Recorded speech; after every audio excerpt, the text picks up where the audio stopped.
Hello, today we're going to talk about the Brazilian presidential elections between Jair Bolsonaro and Fernando Haddad. During this time of elections, millions and millions of news were shared all over the country, and even internationally, with the newspaper, the New York Times and El País.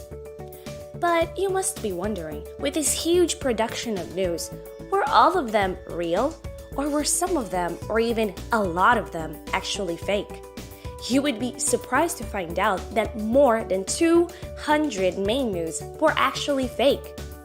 Yeah, and they were shared all over the internet more than 13 million times. With Facebook, WhatsApp, and Twitter. Today, though, we're going to focus on the main fake news of each candidate. Shall we? Let's start with the first candidate. We have here Fernando Haddad, a candidate from the Work Party, supposedly from the left. His major fake news headline was, "Gay Kit will be distributed by the end of the year," says Haddad. This Gay Kit is a sexually inclined book focused on homosexual attraction to be distributed on public schools to 6-year-olds. Wait, what? Yeah, so what the news is basically saying is, teachers on public schools would be handling material to their kids that would incentivize them to acquire homosexual behavior. Well, that did not look good for the population at all, but that wasn't what was actually going on. The material was actually just to stop homophobia in schools and had even been approved and incentivized by UNESCO. So why? This is crazy.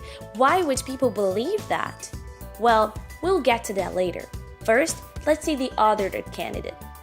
We have here Jair Bolsonaro, a candidate supposedly from the right.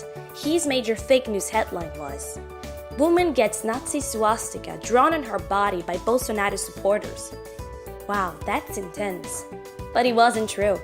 It was actually a self-mutilation situation and his supporters had nothing to do with it.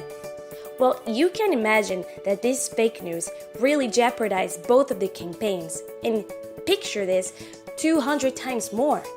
But the question is why? Why would people believe such news?